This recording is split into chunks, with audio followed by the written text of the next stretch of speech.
All right, in this video here, we're going to talk about the domains of the trigonometric functions. So if you haven't seen the video that I did on the definitions of the trig functions, you might want to watch that one before this one, because that one I explain, the definitions of those functions and how you evaluate those functions. Here we're just going to talk about the domains, but it's tied into those definitions that I talked about in that other video.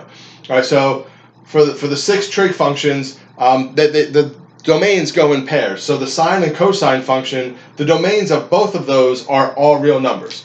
Right, so remember that for the sine function, the output of that is the y-coordinate of your terminal point.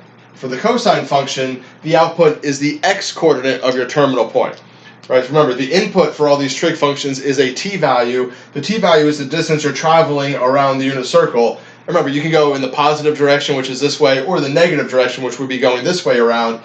But no matter what your t-value is, no matter what your input is to the sine and cosine functions, no matter how far around that unit circle you go, when you stop and you get to your terminal point, that terminal point is always going to have an x-coordinate and a y-coordinate.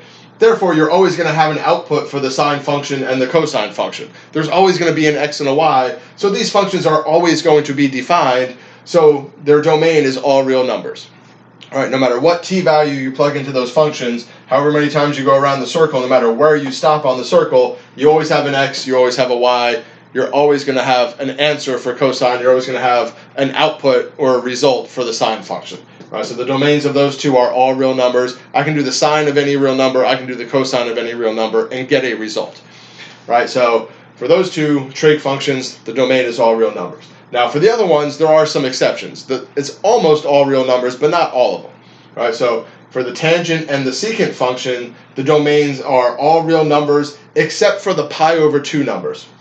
Right? And it goes back to the definitions of these functions as far as why it's not the pi over 2 numbers. Remember, the tangent function is defined as y over x. Right? So when I get to my terminal point, wherever that is, I take the y-coordinate of that point over the x-coordinate, and then that gives me my tangent of that point. Right? The secant function is 1 over x. Right? Remember, secant is the reciprocal of cosine. Right? So the secant function, the definition of that is 1 over x. So as I go around my unit circle, I get to my terminal point. I take the x-coordinate of that terminal point. 1 over that x-coordinate gives me the secant of that t-value. All right?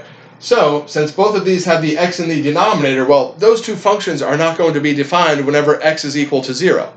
All right, so where on the unit circle is x equal to 0? Well, it's equal to 0 up here at pi over 2. It's equal to 0 down here at 3 pi over 2. And for any pi over 2 number, so, pi over 2, 3 pi over 2, 5 pi over 2, 7 pi over 2, 9 pi over 2, and so on, every time you go another pi over 2 and you end up somewhere on that y-axis, your x is equal to 0, which means that the tangent and the secant functions are not defined. Right, so if I try to do secant of pi over 2, there's no result because pi over 2 is not in the domain of the secant function. Right, it would be like having 1 over 0, which we cannot have. Right, so the tangent and the secant function share the same domains because the t-values that are not part of the domain are the t-values where x is equal to 0, where the terminal point has the x-coordinate of 0. Right, so tangent and secant, that's why those two share the same domains. And then the cotangent and the cosecant functions, the domains of those two are all real numbers except for the pi numbers. And again, it goes back to the definition. Cotangent is x over y, cosecant is 1 over y. Right? Both of these functions are defined having the y-coordinate of your terminal point in the denominator. Right? So wherever y is equal to 0, those functions are not going to exist. Well, where does y equal 0 on my unit circle? It equals 0 here at 0 or 2 pi. Y equals 0 over here at pi. Right? So 1 pi, 2 pi, 3 pi, 4 pi, 5 pi, 6 pi, 7 pi. Every time I get to one of those pi numbers, I'm on the x-axis and I have a y-coordinate of 0, and so the cotangent and cosecant functions will not be defined because I cannot plug in y equals 0 because I get a 0 in the denominator.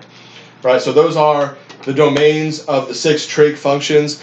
Not super important to know these. Some of the other stuff that I'm talking about with this trigonometry stuff is way more important. Like the last video I did with all the definitions of the trig functions, knowing these here, the y over x and the 1 over y and all that, is a lot more important than just memorizing the domains of these functions. The domains will come into play when we talk about graphing the trigonometric functions. These ones where you have these x's or y's in the denominator, those are going to have vertical asymptotes at certain points. We'll get to that when we talk about the graphing of these functions. And then just knowing when I cannot evaluate the function. If I try to do, like I said before, if I try to do secant of pi over 2, it doesn't exist. There is no answer to that. If I try to do cosecant of 3 pi, I'm not going to get a result because 3 pi is not part of the domain of the cosecant function. Right? Now, if you're ever trying to do that and you realize, wait, I'm not getting a result here, why is that? Well, it's because it's one of these ones where the domain is restricted a little bit. All right. Otherwise, way more important to understand the definitions of these trig functions and memorize those.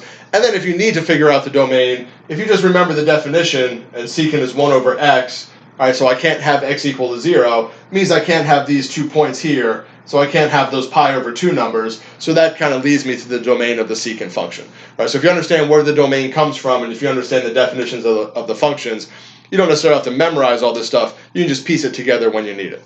All right, so that's some information about the domains of these trig functions. Make sure you're checking out all the other videos I'm doing about trigonometry. I'm going to do some more now about evaluating trig functions using these definitions, so make sure you check those out.